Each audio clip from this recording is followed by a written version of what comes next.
The alarm screamed through every corridor of the colony ship Wanderer. Red lights flashed in angry patterns across the bridge as Captain Daniel Carter gripped the arms of his command chair. Numbers scrolled across his screens, and every single one of them spelled disaster. Engine 3 is completely dead, reported the chief engineer over the crackling comm system. Engine 2 is losing power fast. We've got maybe 6 hours before we're floating dead in space. Daniel looked at the star map displayed on the main screen. The nearest human outpost was 3 weeks away at full speed. They didn't have full speed anymore. They barely had any speed at all. Behind him, the communications officer worked frantically at her station. "Still no response to our distress signal, Captain," she said quietly. The Wanderer carried 3,000 people. Families, children, scientists, and farmers and engineers, all headed to establish humanity's 5th colony beyond Earth's solar system. They had passed through the verified safe routes and ventured into a shortcut that the navigation charts said was empty and safe. The charts were wrong. Something had torn through their engine compartment like a knife through paper.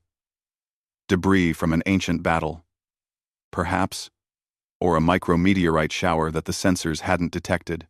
It didn't matter what had caused it. What mattered was that they were dying, and no one was close enough to help. Daniel had sent the distress call on all frequencies. The message went out in every language humanity knew, including the 3 alien languages they had learned from their limited contact with other species. It broadcast their position, their situation, and a simple plea for help. That was 4 hours ago. "Captain, I'm picking up something," the sensor officer said suddenly. "A ship just dropped out of hyperspace. Distance, about 2 million kilometers." Daniel felt hope flare in his chest. "Hail them. All frequencies." The main screen flickered and changed. The face that appeared was not human. It had large, compound eyes that glittered like cut gems, and mandibles that clicked together when it spoke. The translator software struggled for a moment, then produced words in English.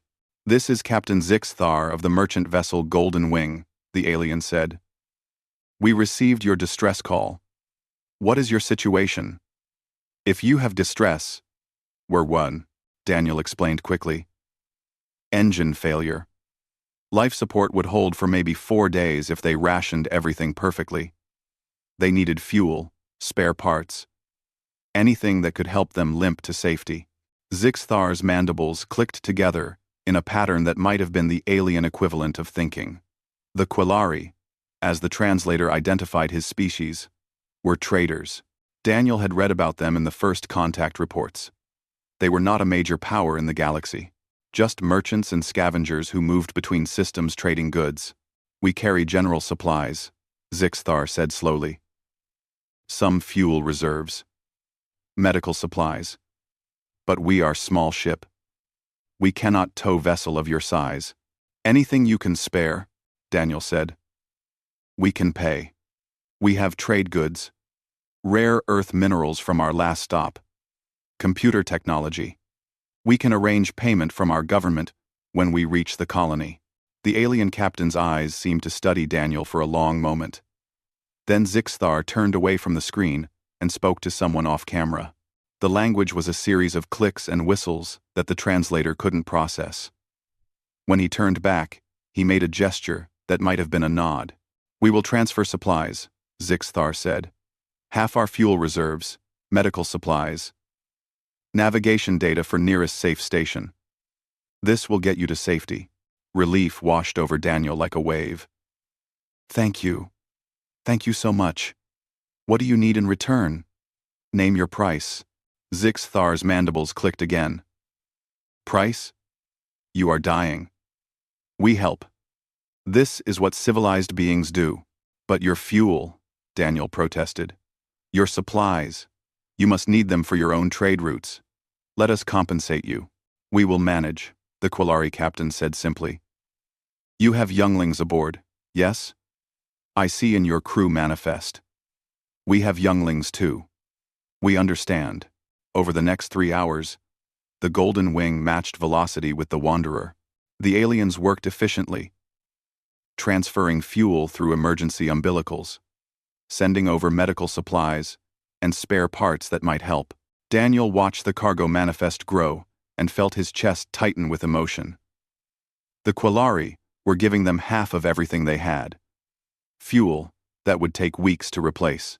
Medical supplies that probably cost a fortune. Navigation data that was worth money in the trading business.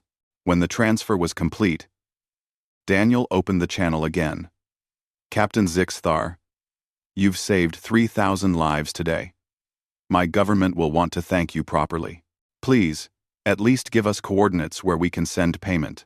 Zixthar waved a delicate claw hand dismissively. No payment needed. You would do same, I think. You seem like good people. How can you know that? Daniel asked. You just met us. I choose to believe best of others, the alien said. Has served me well so far. Go safely, Captain Daniel Carter. May your colony prosper. The screen went dark. Daniel watched as the Golden Wing's engines flared bright and the alien ship accelerated away toward the nearest refueling station. That station was weeks out of the Quillari's original route. They had just sacrificed months of profit and put themselves in danger for strangers. Daniel sat in his chair for a long time after the alien ship vanished from sensors. His crew worked around him, feeding the precious fuel into their wounded engines, integrating the spare parts, plotting the course to safety using the navigation data. The Wanderer would live. His people would live. He called up the ship's official log and began to record an entry. His voice was steady, but his hands shook slightly as he typed. This day, the colony ship Wanderer was saved from certain destruction by Captain Zixthar of the Quillari species and the crew of the merchant vessel Golden Wing. They gave us half their fuel, medical supplies worth a fortune, and navigation data that likely represented years of their own exploration. They asked nothing in return. They saved 3,000 human lives and expected no payment, no trade, no treaty. Just kindness to strangers. Daniel paused, thinking about the alien captain's words. You would do same, I think. He continued recording. I hereby make this promise on behalf of all souls aboard this vessel. Humanity will remember what the Quillari did today. We will remember Captain Zixthar. We will remember that when we were helpless and dying, a species we barely knew gave everything they could spare to save us. And if the day ever comes when the Quillari need help, when they are the ones in danger, humanity will answer. We will answer with everything we have. He ended the recording and sealed it into the permanent archive. Around him, the Wanderer's engines hummed with new life, carrying them towards safety on fuel, paid for by alien kindness. Daniel looked out at the stars and made a silent vow. The galaxy would learn that humanity never forgot a kindness. Never. Captain Lisa Monroe walked through the crowded markets of Meridian Station, with her datapad clutched in one hand. The massive space station orbited a neutral world and served as the biggest trading hub in this sector of the galaxy. Thousands of species mixed here, buying and selling everything from raw minerals to exotic foods to information itself. Lisa was a human diplomatic officer, assigned to monitor trade relations and keep Earth's government informed about galactic commerce. It was usually boring work. Today was different. She found the Quillari merchant in a small stall near the station's eastern docking ring. The alien was small, barely reaching Lisa's shoulder, with the same compound eyes and delicate mandibles that all Quillari had. He was trying to sell navigation charts to a tall, gray-skinned Vel trader. Your charts are outdated, the Vel said coldly. I can get better data from the consortium database. Why would I buy from you? Oh, these charts include safe routes through the Kepler Nebula, the Quillari said. His voice sounded tired. Very valuable for ships that need to avoid the patrol zones. Not anymore, the Vel replied. The consortium has negotiated new patrol agreements. Your routes are worthless. The tall alien walked away without another word. Lisa watched the Quillari's shoulders slump. She approached the stall carefully. Excuse me. I'm looking for information about Quillari trade routes. The merchant looked up at her with those glittering compound eyes. You are human? Yes? I am sorry. We have very little trade with your people. Our routes do not connect well with your colonies. I'm not here to buy, Lisa said gently. I'm here to understand what's happening to your people. Over the next hour, the Quillari merchant, who introduced himself as Pixtar, told her everything. The Vel consortium had been slowly destroying Quillari trade for the past 5 years. They undercut prices, they bought out shipping contracts, they established new routes that bypassed Quillari space entirely. The consortium wanted the Quillari home system because it sat at a perfect junction for hyperspace travel. Once the Quillari economy collapsed completely, the Vel would offer to buy their system for almost nothing. It was all legal according to galactic commerce law. It was also slowly killing an entire species. Why doesn't anyone help you? Lisa asked. Pixtar made a clicking sound that might have been a sad laugh. We are small. We have no powerful allies. We have no resources that the major powers want. The galaxy does not care about species like us. We are just traders. Just merchants. Not important. Lisa returned to her quarters on the station and started searching through historical databases. She entered search terms: Quillari, human contact, first encounters, rescue operations. The results were sparse. Humanity had only been traveling in deep space for 50 years. Contact with the Quillari was minimal. Then she found it. The log entry from Captain Daniel Carter, the Wanderer incident. She read the entire report 3 times, feeling something grow tight in her chest. She pulled up more records. The Wanderer had made it to safety. All 3,000 colonists survived. That colony was now one of humanity's most successful settlements. Some of those colonists were still alive today. The Quillari had saved 3,000 human lives and asked for nothing. Lisa sent an encrypted message to Earth immediately. It went through official channels to the Colonial Congress, the governing body that managed human interests across all settled worlds. She attached Daniel Carter's log. She attached her own report about what the Vel Consortium was doing. She made a recommendation that she knew was crazy from a political standpoint.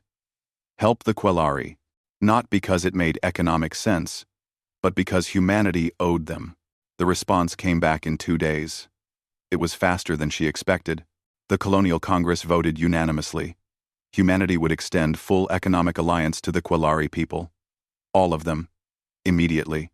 Lisa could barely believe it when she read the orders. She was authorized to negotiate trade agreements, establish shipping partnerships, and coordinate with the human defense fleet for a training exercise in Quillari space. The economics didn't matter. The strategic value didn't matter. A debt was owed, and humanity was going to pay it. She met with Pixtar again the next day. The merchant looked confused when she asked him to gather all the Quillari traders on the station for a meeting. 30 Quillari showed up in a rented conference room. They looked worried. Meetings called by major species usually meant more bad news. Lisa stood before them with her datapad. 50 years ago, one of your ships saved 3,000 humans. The merchant vessel Golden Wing, captained by Zix Thar. Do any of you know him? The Quillari looked at each other. One older merchant raised a claw hand. Zix Thar was my uncle. He died 10 years ago. But yes, I know the story. He gave half his fuel to a dying human ship, nearly bankrupted himself doing it. He saved all of them, Lisa said. Every single human on that ship survived because of your uncle's kindness. Those 3,000 people had children. Those children had children. Because of one Quillari merchant, there are now tens of thousands of humans alive who wouldn't exist otherwise. The Quillari still looked confused. Lisa smiled. Humanity never forgot what Captain Zixthar did. And we never will. As of today, Earth and all human colonies are extending full trade alliance to the Quillari people. We will route our shipping through your space. We will offer preferential trade agreements. And the human defense fleet will be conducting training exercises in your home system for the next 6 months. One of the younger Quillari spoke up hesitantly. You saved our people when we had nothing to offer, Lisa said. You asked for no payment. You expected nothing in return. That's exactly why we're helping you now. This is what civilized beings do. The words were the same ones Captain Zixthar had spoken 50 years ago. Several of the Quillari recognized them. Their mandibles clicked in. What Lisa had learned was a sound of deep emotion. News of the human alliance spread through galactic trade networks within hours. The Vel consortium sent an ambassador to Meridian Station within a week. He was a tall Vel named Corthan, dressed in expensive robes that marked him as high-ranking. Lisa met him in the same conference room where she had spoken to the Quillari. This makes no economic sense, Corthan said bluntly. The Quillari system has minimal resources. Their trade routes are inefficient. You gain nothing by allying with them. Corthan 7. We gain honor, Lisa replied. Honor does not appear on balance sheets. Maybe that's your problem, not ours. Corthan leaned forward. The consortium has invested significant resources in acquiring the Quillari system. We have legal rights to their trade contracts. You are interfering in established commerce. Lisa pulled up a display on the conference room screen. It showed the Wanderer, 50 years ago, dying in space. It showed the Golden Wing approaching. It showed the fuel transfer that saved 3,000 lives. 50 years ago, the Quillari gave everything they had to save people they had never met, she said. They expected nothing. They asked for nothing. But humanity remembers. We will always remember. And we will not stand by while you destroy the people who taught us what true kindness looks like. This is irrational, Corthan said. This is human, Lisa replied. Get used to it. The Vel ambassador stood and left without another word. Within a month, the consortium quietly withdrew from Quillari space. The economic pressure disappeared. It wasn't worth fighting humanity over one small system, especially when humans seemed willing to act irrationally. Lisa received a message from Earth 3 months later. It was from the grandson of Daniel Carter, the captain who had made the promise. He was an old man now, but his message was simple. Thank you for remembering. My grandfather would be proud. Lisa stood at the observation window of Meridian Station and watched Quillari ships moving through the traffic lanes. They flew alongside human vessels now, partners instead of forgotten merchants. The galaxy thought humanity was being foolish. They didn't understand, but they would learn. Humanity never forgot a kindness. And the galaxy was about to discover what that really meant. The Galactic Council Chamber was built to hold representatives from 200 different species. Today, it was packed beyond capacity. Ambassador Peter Grant sat in the human delegation section and watched as species he had never even heard of crowded into the viewing galleries. The topic of today's emergency session was simple. Humanity's irrational behavior was disrupting galactic politics. The Krev Dominion representative stood first. She was a tall, reptilian species, with silver scales and cold yellow eyes. The humans must be stopped. They interfere in matters that do not concern them. They protect species that have no strategic value. They honor debts that any reasonable civilization would have forgotten decades ago. Murmurs of agreement rippled through the chamber. Peter waited his turn to speak, watching the other delegates carefully. The galaxy's major powers all seemed to agree on one thing. Humanity was becoming a problem. The Vel Consortium representative spoke next. 47 incidents in the last 10 years. 47 times that humanity has intervened to help other species based on old favors. They maintain what they call the Kindness Archive, a database of every being who ever helped a human. They track these interactions for generations and act on them regardless of current political situations. Peter stood when it was finally humanity's turn. The Dominion and the Consortium seemed troubled by the fact that we remember our friends. Perhaps you should try it sometime. You might find it beneficial. This is not friendship. The Krev representative snapped.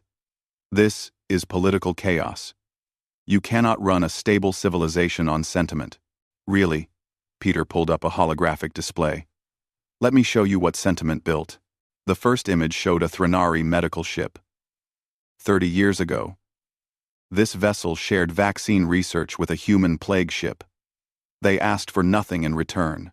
Last month, when the Threnari faced their own plague, humanity sent every medical researcher we had and enough supplies to treat their entire population. We bankrupted our medical reserves to help them.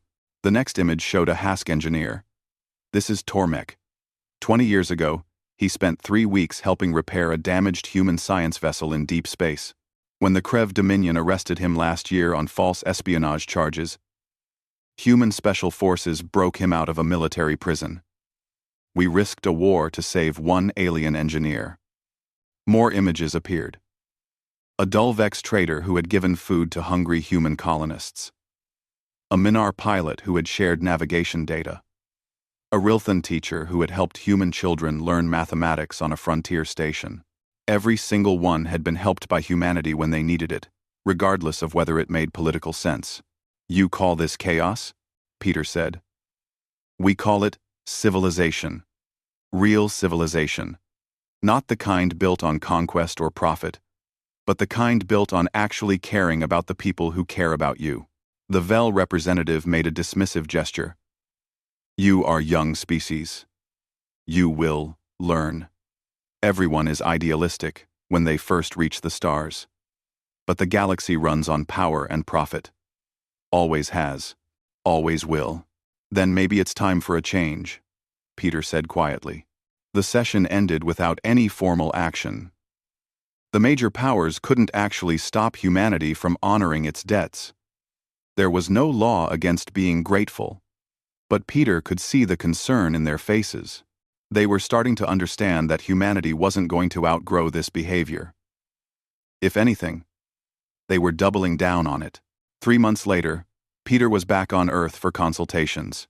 He sat in a secure briefing room with the Secretary of Colonial Affairs, a sharp woman named Karen Phillips, who had been managing humanity's expansion for a decade. The archive is causing problems, Karen said, pulling up data on her screen. The major powers are monitoring it. They're concerned. Good, Peter replied. They should be concerned. Karen looked at him seriously.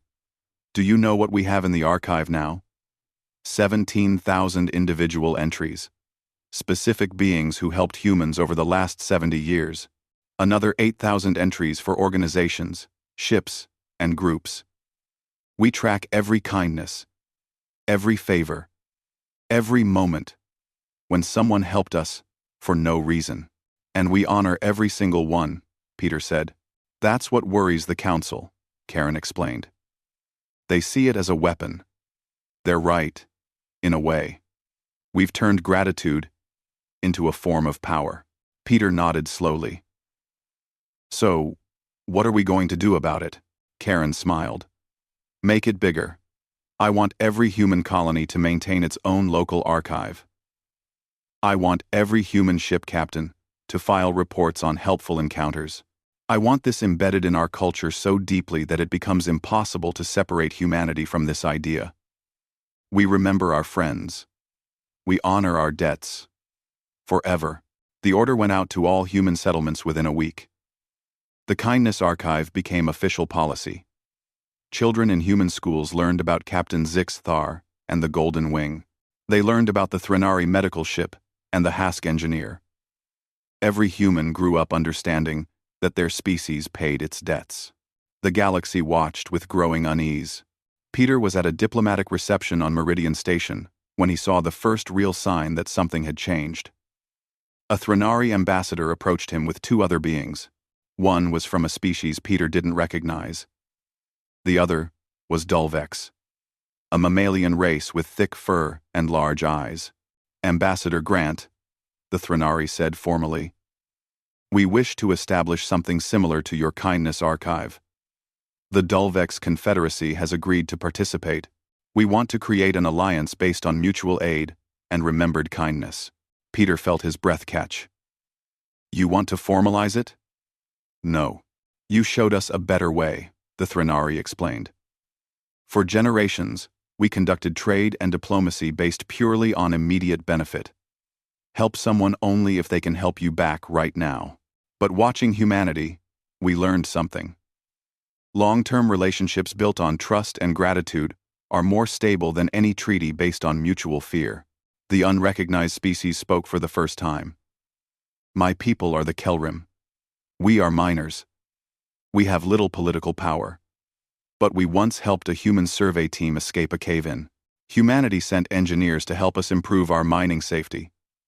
They asked for nothing. Now we ask you, can we join this alliance? We want to be part of something built on kindness, instead of fear. Peter wanted to laugh or cry, or maybe both. Of course, everyone who believes in this is welcome. Word spread quickly. Within a year, 23 species had joined what was being called the Mutual Aid Concordat. It wasn't a military alliance. It wasn't a trade bloc. It was something new. Species who agreed to help each other and remember when they were helped.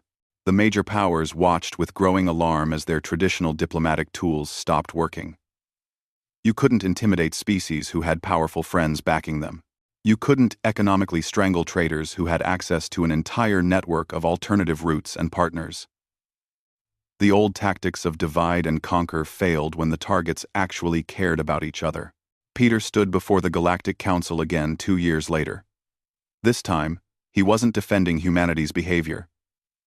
He was there to make an announcement. The Mutual Aid Concordat now includes 47 member species, he said calmly. We represent approximately 1/5 of the galactic economy and 1/4 of all spacefaring civilizations. We are not a threat to anyone. We simply choose to remember our friends and honor our debts. Anyone is welcome to join us. The Krev representative stood. And if we don't join? What then? Peter smiled. Then you continue as you are. But understand this. When your people need help, when disaster strikes, or when you're vulnerable, we will remember how you treated those who trusted you. The galaxy is watching now. Everyone is learning that kindness has value. That memory has power. You can adapt to this new reality, or you can be left behind. The chamber erupted in angry shouting from some delegations and cheers from others. Peter sat down and watched the chaos with satisfaction. The galaxy was changing. Humanity had shown them a different path. Not everyone would take it, but enough would. And that was all they needed. Outside the council chamber, a Quillari merchant named Kix Ren waited for Peter. She was young, barely an adult by her species standards. Ambassador Grant, she said shyly, I wanted to thank you. Peter felt emotion well up in his chest.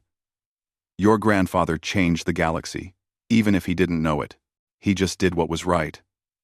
Kix Ren said, but humanity remembered. You honored a simple act of kindness for 70 years. Now look at what you've built. Peter looked around at the delegates from dozens of species, all talking about the concordat, all debating whether to join. We didn't build this alone, he said. Your grandfather started it by believing the best of strangers. We just made sure that belief was justified. Admiral Christine Hayes was reviewing supply reports when the priority alert flashed across every screen on the bridge.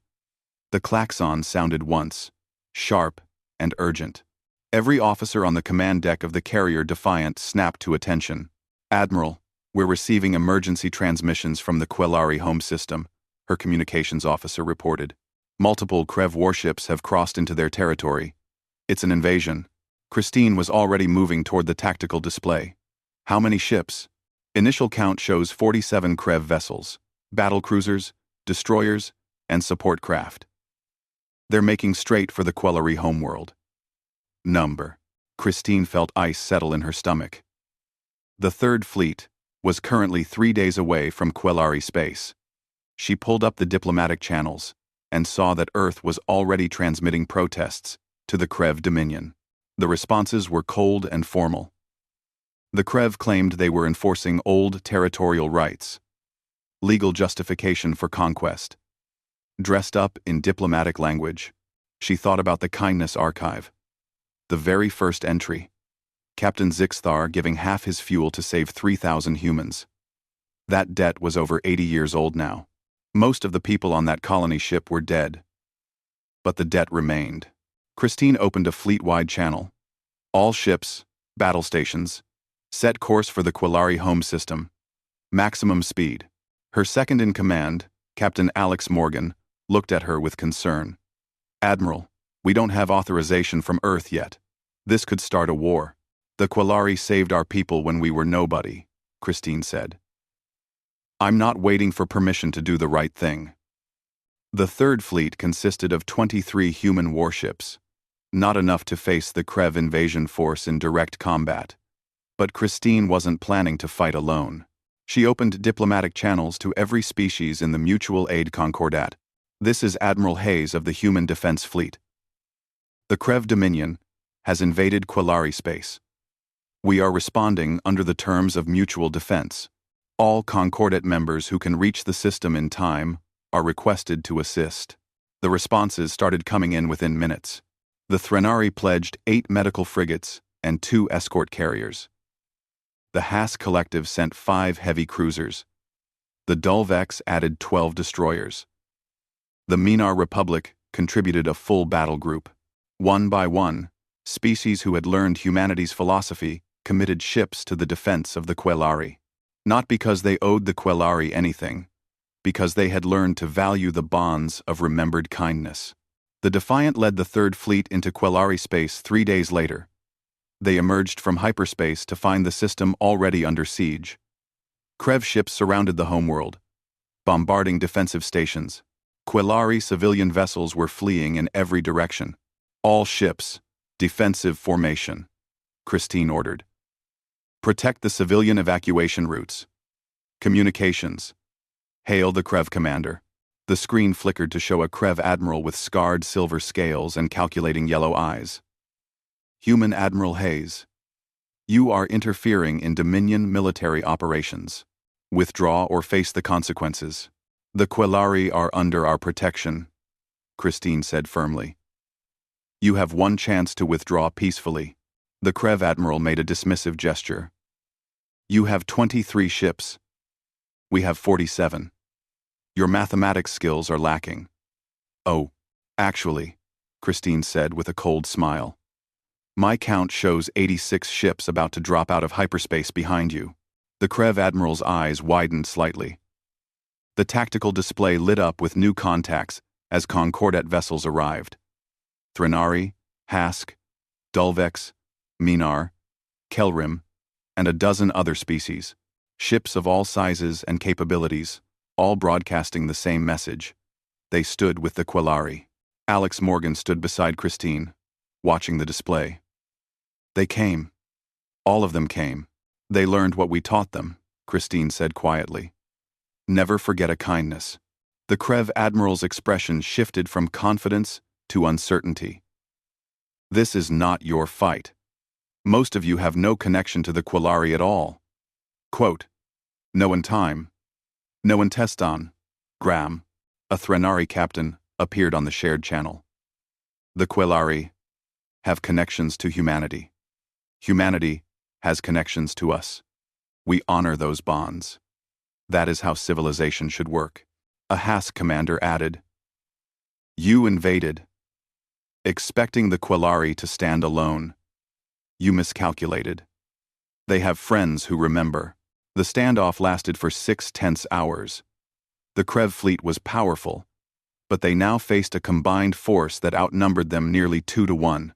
More importantly, they faced species who were willing to fight together, to risk themselves for each other based on bonds of trust and remembered kindness. The Krev admiral finally transmitted a retreat order. His ships withdrew to the edge of the system and jumped away. The invasion was over before a single shot was fired. Christine stood on the bridge of the Defiant and watched the Krev vessels disappear.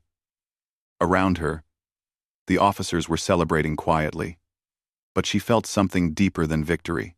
She felt like she was witnessing the birth of something new. "Open a channel to all Concordat vessels," she said. Dozens of faces appeared on her screens. Aliens of every type. From species she knew well, and some she had only just met today. All of them had come to fight for the Quillari. "I want to thank each of you," Christine said. "You came when we called. You risked your ships and your people for a species that some of you barely know. You did it because you believe in something bigger than treaties or trade agreements." A Dulvex captain spoke up. "We came because humanity taught us to remember. 84 years ago, a Quillari merchant saved 3,000 humans. Your species never forgot. You showed the galaxy that debts of gratitude matter. That kindness has value. We are here because we believe that now, too." Christine noticed a small Quillari vessel approaching the fleet. Its identification broadcast showed it as a civilian ship. She accepted the incoming transmission. An elderly Quillari appeared on the screen. Her compound eyes were dim with age, but her mandibles clicked with energy. "I am Kix Ren, granddaughter of Zeeks Thar, the merchant who saved your colony ship long ago." Christine felt her throat tighten. "We remember him. We will always remember him." Quote, "My grandfather did a simple thing," Kixren said. "He saw people dying and helped them. He never expected this, never imagined that one act of kindness would someday lead to an entire fleet coming to save his people." "Your grandfather showed us what we could be," Christine replied. "He believed we were good people worth saving. We spent the last 84 years proving him right." The old Quillari was quiet for a moment. "The Krev believed we were alone, weak, unimportant. They thought no one would care if they took our world. They were wrong," Alex Morgan said from beside Christine. "You're not alone. You never will be again." Over the next week, human engineers worked alongside Threnari technicians to repair damaged Quillari stations. Hask security forces helped strengthen the planet's defenses. Dulvex traders established new supply lines. The Minar sent teachers to help educate young Quillari about galactic politics and defense. Christine walked through a temporary command center on the Quillari homeworld and watched species working together.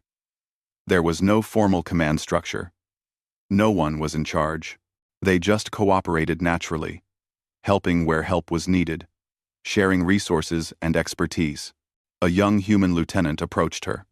"Admiral, we're getting reports from across the galaxy. The Krev invasion attempt is major news.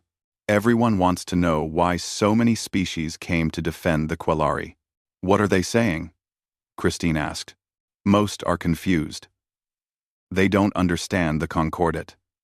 They think it must be a military alliance or a trade bloc. They can't believe that we all came just because we care about each other." "Artist," Christine smiled. "Let them be confused. They'll understand eventually. Or they'll be left behind, while the rest of us build something better." She looked out the window at the planet below. Quillari cities glowed in the darkness, undamaged, safe because beings from across the galaxy had chosen to protect them. All because one merchant had chosen kindness 84 years ago. The galaxy was changing. The old powers, built on fear and profit, were starting to crack. In their place, something new was growing. An alliance built on memory, gratitude, and the simple belief that kindness mattered. Christine opened a secure channel to Earth. "Mission accomplished. The Quillari are safe. And we just showed the galaxy what happens when you threaten our friends. We don't just remember the kindness we received. We defend it." The response from Earth was brief. "Well done, Admiral.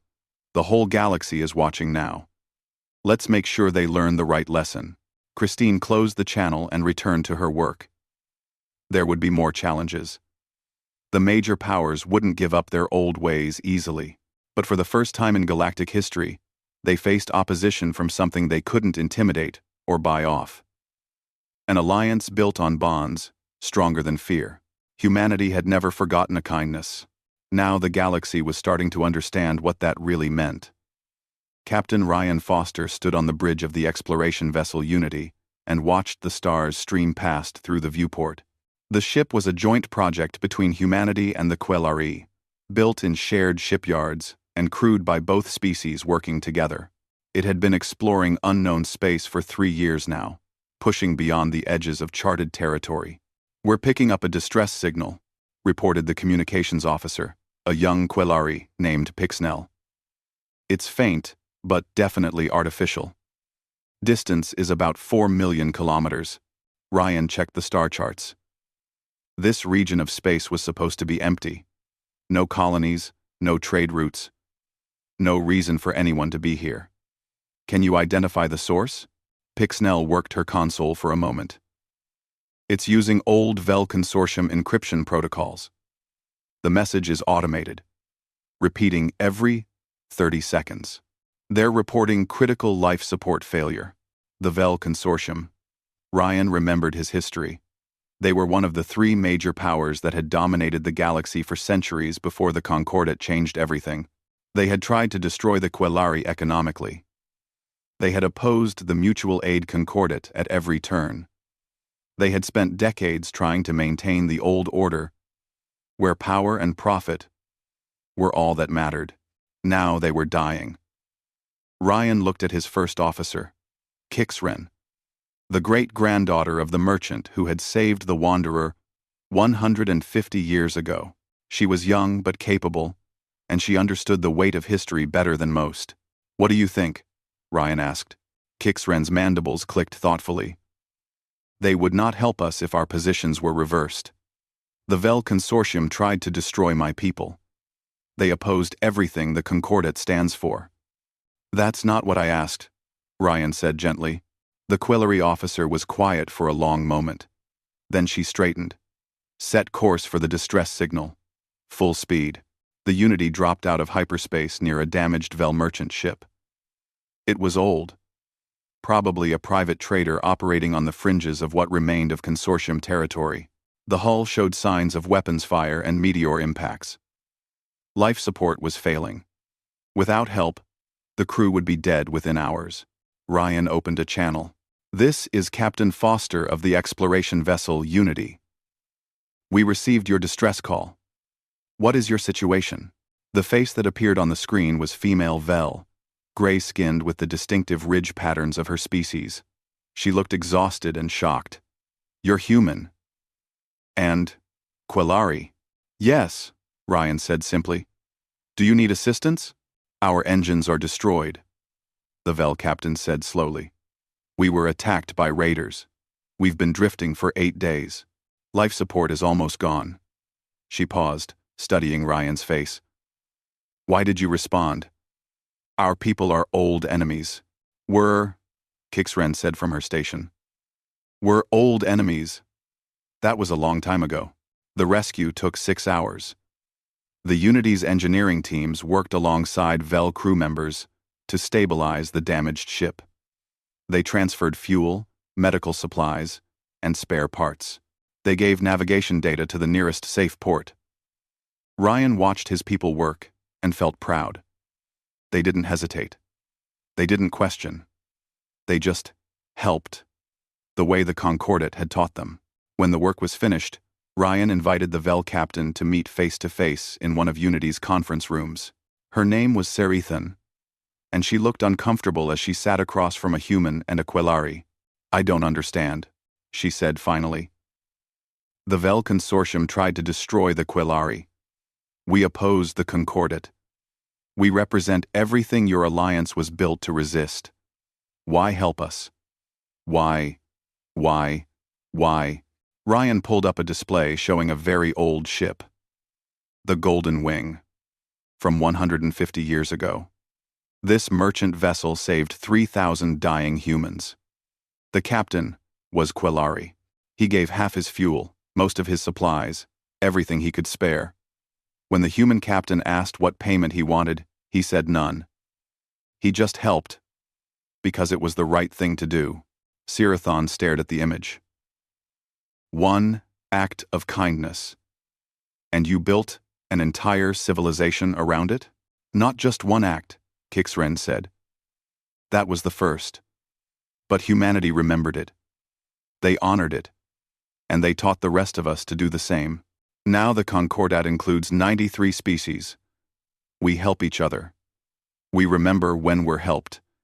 And we pass that kindness forward. Even to enemies, Serathon said quietly. Even to people who used to be enemies, Ryan corrected. The galaxy has changed in the last 50 years. The old powers, the ones built on fear and profit, they're crumbling. The Krev Dominion is a shadow of what it was. The Vel Consortium is fractured. The Axion Collective has isolated itself completely. You know why? Serathon shook her head. Because you can't compete with genuine cooperation, Ryan explained. You can't intimidate people who have friends willing to defend them. You can't economically strangle traitors who have access to an entire network of partners. The old tactics don't work anymore. The galaxy learned a new way. And now you're teaching me, Serathon said. By saving me. Kixren leaned forward. My great-grandfather saved humans because he believed they would do the same for others.